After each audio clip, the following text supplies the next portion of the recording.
السلام علیکم ورحمۃ اللہ وبرکاتہ۔ محترم ناظرین، آئیے آج کی اس ویڈیو میں ہم معلوم کرتے ہیں ایک معاصر عالم، بہت بہترین عالم ہے، ان شخصیت کے بارے میں جن کا نام ہے حماد بن محمد الانصاری الخزرجی السعدی۔ بہت مشہور عالم ہے، معاصر عالم ہے اور بہترین عالم ہے۔ ان کی نسبت سعد بن عبادہ کی طرف ہے، جو صحابی رسول رضی اللہ تعالی عنہ ہے۔ 1340 پر 3 ہجری میں آپ پیدا ہوئے افریقہ کے ایک گاؤں تاد مکہ میں۔ آپ کے اندر بچپن ہی سے علم کا شوق تھا۔ آپ کے چچا جب آپ کی تربیت کر رہے تھے تو آپ کو وہاں کے لوگ البحر نام سے ملقب کیے تھے، یعنی سمندر۔ کیوں؟ اس لیے کہ آپ کے پاس بہت زیادہ علم تھا اور اسی زمانے میں یعنی بچپن ہی میں آپ کی اطلاع کافی وسیع تھی۔ 8 سال کی عمر میں آپ حافظ ہو گئے تھے، حدیث کے متون یاد کر لیے تھے، منظومات یاد کر لیے تھے اور سن رشد کو پہنچتے پہنچتے آپ نے کئی متون کو یاد کر لیا، جیسے حریری رحمہ اللہ کی کتاب ہے، اسی طرح الکافیہ، الفیہ ابن مالک رحمہ اللہ کی کتاب، اسی طرح الفیہ سیوطی رحمہ اللہ کی کتاب، جمع الجوامع سبکی رحمہ اللہ کی کتاب، المعلقات السبع، یہ سب آپ یاد کر لیے تھے سن رشد کو پہنچتے پہنچتے۔ معلوم کیا ہوتا ہے اس سے کہ آدمی یا طالب علم جو ہوتا ہے وہ محفوظ جتنا زیادہ کرتا ہے اتنا زیادہ اس کے لیے وہ مفید ثابت ہوتا ہے۔ یعنی بچپن میں جس طرح ہمارے ہندوستان میں عام رواج ہے ہم بچوں کو حفظ کراتے ہیں، تو اسی طرح دیگر کتابوں کو بھی رٹا دیں، حفظ کرا دیں، تو اس کا بڑا فائدہ آئندہ چل کر ان کی علمی زندگی میں نظر آئے گا۔ آپ 21 سال کے تھے جب اپنے گاؤں کو چھوڑ کر ہجرت کر کے حرمین تشریف لائے۔ وہاں علمی حلقات جو بنتے تھے ان حلقات میں بیٹھ کر آپ نے علم کو حاصل کیا۔ وہاں جن مشائخ کے پاس آپ پڑھ رہے تھے ان میں حامد الفقی، شیخ عبداللہ المشاط، شیخ امین حلبی، یہ 3 اساتذہ ہیں۔ وہیں عبداللہ بن حسن آل شیخ نے آپ کو حرم مکی میں پڑھانے کی اجازت بھی دے دی۔ پھر مدینہ گئے۔ مدینہ میں کئی علماء سے آپ نے علم حاصل کیا، جیسے مثلا محمد الحافظ اور عمر بری، ان سے آپ نے علم حاصل کیا۔ پھر دوبارہ مکہ آپ تشریف لائے، حج کے ایام تھے۔ آپ کی ملاقات عبداللطیف بن ابراہیم اور شیخ محمد بن ابراہیم آل شیخ سے ہوئی۔ دونوں نے مشورہ دیا کہ آپ ایک کام کریں، ریاض چلے جائیں۔ تو آپ وہاں گئے، وہاں پر کلیۃ الشریعہ میں پڑھاتے رہے۔ پھر معہد امام الدعوہ العلمی میں آئے، وہاں سے پھر دوبارہ مکہ تشریف لائے۔ اس کے بعد جامعہ اسلامیہ مدینہ منورہ میں آپ بحیثیت استاد مقرر ہوئے۔ آپ سے طلبہ بہت زیادہ محبت کرتے تھے۔ جس طرح آپ علم سے محبت کرتے تھے اسی طرح آپ طلبہ سے بھی محبت کرتے تھے۔ اسی کا نتیجہ تھا کہ طلبہ بھی آپ سے بہت زیادہ محبت کرتے تھے۔ اکثر اوقات آپ طلبہ سے مذاکرہ کرتے ہوئے گزارتے تھے۔ طلبہ کے لیے آپ ہدف تھے، مقصد تھے، اور ہمیشہ طلبہ آپ کی طرف آیا کرتے تھے۔ کیوں؟ اس لیے کہ ان کے پاس ایک لائبریری تھی جس میں بہت زبردست کتابیں موجود تھیں، جو بہترین لائبریری تھی، اور اس لائبریری میں 3000 تعداد میں کتابیں موجود تھیں، اور ایسی کتابیں جو اپنے فن میں مصادر اور مراجع کی حیثیت رکھتی تھیں، وہ کتابیں اس میں موجود تھیں۔ ان کے علاوہ مخطوطات بھی آپ کی لائبریری میں موجود تھے، اور آپ رحمہ اللہ نے کیا کیا، کئی مخطوطات کو باقاعدہ طبع کرا کے علمی حلقوں میں آپ نے جاری کیا۔ آپ کے حلقے درس سے مستفید ہونے والے تلامذہ کی اگر ہم بات کریں تو مشہور علماء میں عبداللہ بن جبرین، شیخ بکر ابو زید، شیخ ربیع بن ہادی، شیخ صالح العبود، شیخ صالح آل شیخ، شیخ علی الفقیہی، شیخ صالح السحیمی، شیخ عطیہ سالم، شیخ محمد بن ناصر العجمی، شیخ عبد الرزاق البدر، شیخ عمر فلاتہ، یہ سب بھی آپ کے تلامذہ میں سے ہیں۔ اب آئیے آپ کی چند صفات کے بارے میں بات کرتے ہیں۔ پہلی بات یہ تو ہم نے پہلے ہی کہا کہ آپ علوم و فنون میں کافی مہارت رکھتے تھے، خصوصاً علوم حدیث اور عقیدے میں آپ بہترین عالم تھے اور مخصصین کے لیے مرجع کی حیثیت رکھتے تھے۔ اگر کوئی دکتورا کا مقالہ لکھ رہے ہیں یا ماجسٹر کا مقالہ لکھ رہے ہیں تو وہ آپ کے پاس ضرور آتے تھے اور آپ کے علم سے مستفید ہو کر اپنے مقالے کو مکمل کیا کرتے تھے۔ کتابوں کی معرفت کے بارے میں اگر حماد الانصاری رحمہ اللہ کی بات کریں تو آپ اس میدان کے شہسوار تھے۔ ہر کتاب کے بارے میں جو بھی اگر کوئی سائل سوال کرتا کسی بھی کتاب کے بارے میں، چاہے وہ مطبوع ہو یا مفقود ہو یا مخطوط ہو، آپ اس پر علمی سمندر کو بہا دیتے اس کتاب کے بارے میں کہ آپ کون سا نسخہ لیں گے تو بہتر ہوگا۔ اگر مخطوط ہے تو اس مخطوط کو کس عالم نے لکھا ہے، کس عالم کا خط ہے، اور اگر مطبوع ہے تو کس مطبع سے چھپا ہے وہ، اور اس کی طباعت کب ہوئی، اس کو سب سے پہلے کہاں سے جاری کیا گیا، اور اس کتاب کے متعلق کچھ لطیفے ہیں یا قصے ہیں یا اخبار ہیں، جو بھی ہیں تمام چیزیں سنا دیا کرتے تھے۔ یعنی ہر چیز فائدے کی، ایسی نہیں کہ بیکار باتیں کہ آدمی کے دل میں یہ آ جائے کہ میں بار بار ان سے سوال کروں تاکہ یہ اپنے جو بھی علوم ہیں وہ مجھے دیتے جائیں۔ اس طرح علمی سمندر کو آپ کتابوں کے متعلق بہا دیتے تھے۔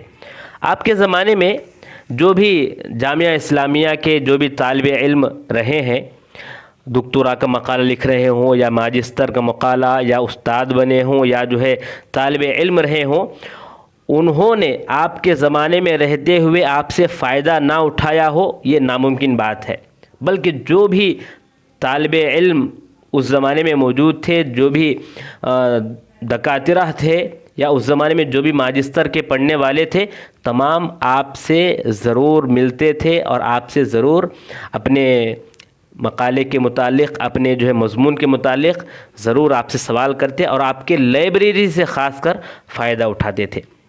اور ایک بات معلوم ہے آپ کو، کوئی بھی زائر زیارت کرنے والا جب آپ کی لائبریری کو آتا تو کتابوں کو پڑھنا یہ تو آیا ہی اس کے واسطے، تو کتابوں کو تو ضرور پڑھ لیتا تھا، ساتھ ہی ساتھ آپ اس کو اس کتاب کے متعلق اور کئی ایسے فوائد بتاتے تھے کہ وہ آدمی بڑا خوش ہو کر جایا کرتا تھا۔